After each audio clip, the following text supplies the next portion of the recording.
अमित आए हुए हैं। हाँ जी, अमित बताएँ क्या कहना चाहते हैं? जी, नमस्ते जी सर। हाँ जी, नमस्ते। जी, बताइए। जी सर, ये जैसे अभी बात कर रहे थे उनसे पिछले कॉलर से वो सुत्त निपात से ही, तो मैं वही खोल कर देख रहा था तो उसमें वही दिया है सुंदरकी भारद्वाज सुक्त, उसमें वो जो मेंशन कर रहे थे यज्ञ के बारे में, तो वही सब कुछ लिखा हुआ है। तो वही ब्राह्मण हुँ, और बुद्ध हुँ। के बीच में चर्चा कन्वर्सेशन चलते रहता है। तो वो जो चीज़ बोल रहे थे कि यज्ञ करना, ये सब लिखना, यहाँ पे मेंशन है। और एक डीडी गोस्वामी की जो बुक है, उसमें भी एक हुँ, हुँ। बावरी करके जो ब्राह्मण हैं, वो भी यज्ञ करते हैं, तो हुँ। कुछ गलती हो जाती है तो वो बुद्ध के पास जाते हैं, मतलब बुद्ध वो अपने चेलों को भेजते हैं बुद्ध के पास। तो वो चीज़ हुँ, हुँ। वही ब्राह्मण मेंशन्ड है। और एक और बुक है जैसे डॉक्टर अम्बेडकर जी की बुक वो बुद्ध एंड हिज धम्मा, उसमें भी वो जो लिखे हैं कि 8 ब्राह्मण को इनवाइट करते हैं, वो उनकी पत्नी का सत्य को ये इंटरप्रेट करने के लिए। तो और एक 3-4 बुक में ऐसे-ऐसे ब्राह्मण करके मेंशन्ड है। तो वही सब मैं जानना चाहता हूँ ये है क्या? हुँ, हुँ। मतलब वो ब्राह्मण 8 ब्राह्मिन्स को बुलाना शुद्धोधना के द्वारा, उनकी पत्नी महामाया जो सपना देखी तो उसको इंटरप्रेट करना, ग्रीट करना, फिर उसको दान देना। तो वही वही सब टैली कर रहा है वो चीज़ के लिए, तो वही मैं जानना चाहता हूँ ये फिर क्या है वो चीज़? देखें, किसी भी चीज़ को जानना हो ना, तो उसकी जो कोर फिलॉसफी है, उससे जानिए, समझ रहे हैं? उसकी कोर फिलॉसफी से जानिए। अब जैसे जो ये चर्चा किया उन्होंने, आपने पढ़ा, तो आप ये देखेंगे कि कंपाइल करने वाला भारत में तो नालंदा विश्वविद्यालय, तक्षशिला और जितने बौद्धों के विश्वविद्यालय थे, वो तो ज़मीन खोदने पर हमें पता चले कि भारत में बुद्ध धर्म था। मैं सही बता रहा हूँ, भारत में बुद्ध धर्म था, ये पता तो अंग्रेज़ों ने लगाया। ये तो गायब कर चुके थे, पूरी तरह से। सम्राट अशोक को गायब कर चुके थे। जिनके चीन में बताइए, उनकी चीन में अशोका स्तंभ उनकी तरह बना-बना के रखा गया था। सरहदें कहाँ-कहाँ तक, अफ़गानिस्तान से उनके इंस्क्रिप्शन मिल रहे हैं। तो भारत में तो बौद्धों को ये लोग गायब कर चुके थे। तो अब ब्राह्मण जो इतना षड्यंत्र किया ब्राह्मण, वो षड्यंत्र वही ब्राह्मण जो है त्रिपिटक कंपाइल, देखिए जिसने त्रिपिटक गायब किया, उसी ने त्रिपिटक कंपाइल किया।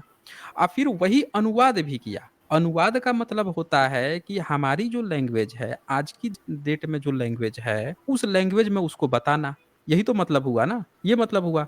तो अब ये बताइए कि एक शब्द का मैं बार-बार एग्ज़ाम्पल देता हूँ, फिर से दे रहा हूँ, देवानपिय, सम्राट अशोक ने अपने को देवानपिय कहा है। कहा है ना देवानपिय? लेकिन संस्कृत में ब्राह्मणों ने उसको क्या कहा है, देवानपिय को?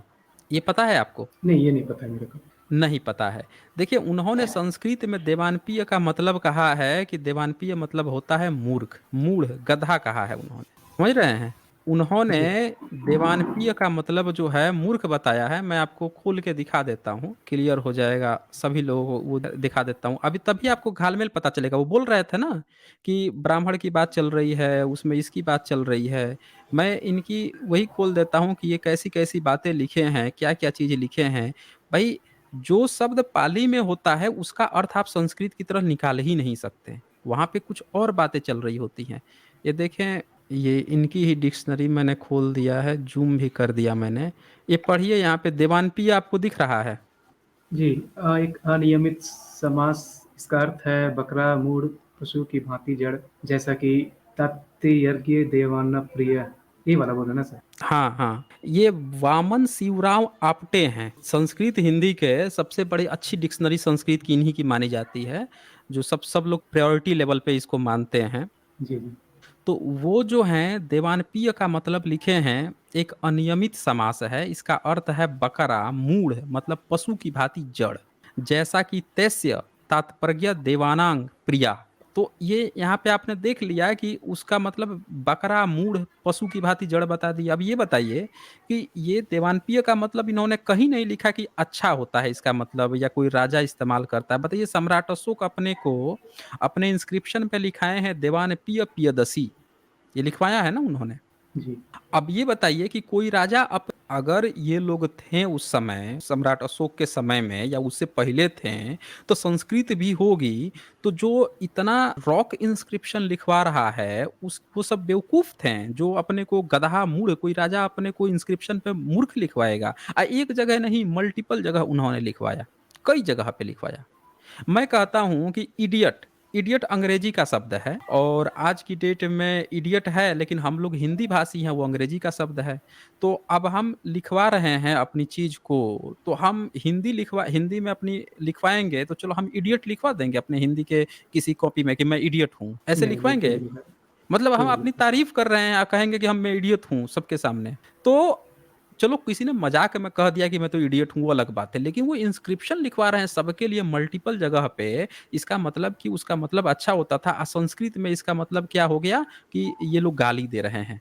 यानी कि इन्होंने बाद में बनाई है, पहले ही नहीं था। पहले होता तो कोई भी व्यक्ति राजा अपने को मूर्ख नहीं लिखवाता। ये बात तो आप मान गए। जी, बिल्कुल। बस यही एक सवाल है कि ये जो अच्छा, अब यहाँ पे एक पॉइंट और देखिएगा, सिर्फ सम्राट अशोक ने नहीं, समुद्रगुप्त ने भी लिखवाया। समुद्रगुप्त था चौथी सदी का, 4th सेंचुरी में। 4th सेंचुरी में समुद्रगुप्त अपने इंस्क्रिप्शन पे लिखवाता है खुद को देवानपिय।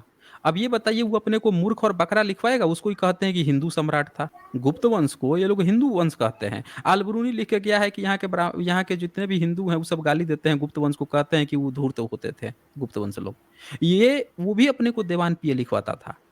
और वही नहीं, 7th सेंचुरी में हर्षवर्धन भी अपने को देवानपिय लिखवाया है। बाणभट्ट ने देवानपिय लिखा है। राजा था, दरबारी कवि था। तो इससे ये पता चलता है कि इन्ह की संस्कृत 7th सेंचुरी के बाद है, इन्होंने डिक्शनरी बाद में बनाई है। आप बुद्धिस्ट की किसी शब्द को उठा के संस्कृत की तरह ट्रांसलेशन करेंगे तो उल्टा मीनिंग निकलेगा। मैं यहाँ पे ये कहना चाहता हूँ, अगर जो आप दिखा रहे थे, जिसमें देवता शब्द है या जिसमें आप कह रहे थे यज्ञ की कुछ बात लिखी है, यज्ञ यज्ञ लिखा ही नहीं है उसमें। तो ये लोग जबरदस्ती अपनी तरह मीनिंग निकालते हैं, क्योंकि ये लोग क्या करते हैं, बौद्धों के शब्द उठा के और उसका गलत मीनिंग बनाते हैं, गलत अर्थ बनाते हैं। ये यहाँ पे मतलब है। मेरे ख्याल से आपको उत्तर मिला होगा अमित जी। जी, जी। ये एक ये जैसे कि जो डॉक्टर बी आर अम्बेडकर की जो बुक है बुद्धा एंड द धम्मा, तब उनको वो वर्ड मेंशन नहीं करना चाहिए था। ब्राह्मण जैसे हम्म कर हम्म दिए 8 ब्राह्मिन्स 8 ब्राह्मिन्स, तो वो लिखना ही नहीं चाहिए। जब ये मीनिंग जब था कि हम्म। ये सही मीनिंग नहीं है ब्राह्मण का, तो वो मीनिंग वही मेरा सवाल है कि वो डॉक्टर अम्बेडकर लिखे क्यों? तो नहीं नहीं, वो देखें अमित जी, एक बात को समझिएगा, बाबा साहब रेशनल व्यक्ति थे, समझ रहे हैं? बाबा जी, साहब बहुत अच्छे एक रेशनल व्यक्ति थे। उन्होंने हमेशा उन लोगों का रिस्पेक्ट किया जो लोग लेटेस्ट रिसर्च करते थे। उन्होंने अंग्रेजों की रिसर्च देखी, उन्होंने और भी जितने लोग थे उन चीज़ों को देखी। जिस समय सारा ब्राह्मण अपने को कह रहा था कि हम विदेशी हैं, विदेशी हैं, विदेशी हैं, उस समय उन्होंने सारे तमाम एक्सपर्ट्स का हवाला दे के लिखा कि ओरिजिन हमें देखना पड़ेगा, चेक करना पड़ेगा। उनका सपोर्ट नहीं किया ब्राह्मणों का बाबा साहब ने। तो यानी कि वो किसी का आँख मूंद के सपोर्ट नहीं करते थे, वो रेशनल व्यक्ति थे। तो हम लोगों को यही लॉजिक बाबा साहब के लिए भी रखना चाहिए कि बाबा साहब हमेशा नई रिसर्च का, लेटेस्ट रिसर्च का आदर करते थे, रिस्पेक्ट। हम लोगों को भी लेटेस्ट रिसर्च का रिस्पेक्ट करना चाहिए। समझ रहे हैं अमित जी? जैसे कि बाबा आप साहब 1956 में उनका डेथ हुआ है, और जितनी लेटेस्ट रिसर्च आ रही है, अगर हम लोग उन सब का नहीं रिस्पेक्ट करेंगे तो फिर बाबा साहब के विचार का तो हम उल्टा चल गए ना फिर। ये हाँ जी, समझना चाहिए जैसे हम लोगों को। जी अमित। जी, जी। जी, जैसे कि आप एक एग्ज़ाम्पल दिए इडियट का मतलब मूर्ख, तो वो कोई यूज़ नहीं करना चाहिए।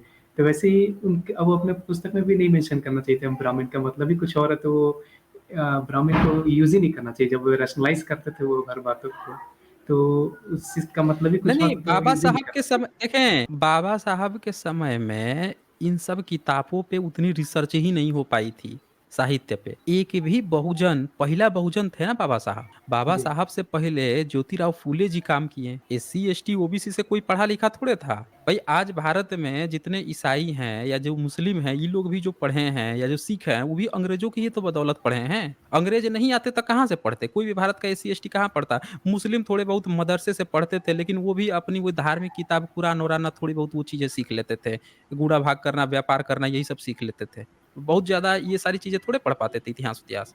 तो ये तो अंग्रेज आके सिखा के गए हैं, तब लोग सीखे हैं। तो बाबा साहब के समय में रिसर्च नहीं हुई थी। ये तो बाबा साहब को क्रेडिट हम लोगों को देना चाहिए कि जितनी भी उन्होंने रिसर्च बेस्ट से बेस्ट पॉसिबल जो आउटकम्स थे उस समय के, उसको उठा-उठा के कंपाइल किया। समझ रहे हैं? ये बाबा साहब का जी, क्रेडिट जाता है कि उतने धुरंधर व्यक्ति थे कि उस समय इतना प्रयास किए हैं। भाई अब न्यूटन को मान लीजिए कि न्यूटन जो है उसकी बात को सब लोग पकड़ के बैठ जाएँ कि नहीं जितना लिखा है उतने ही हम मानेंगे तो काम चलेगा?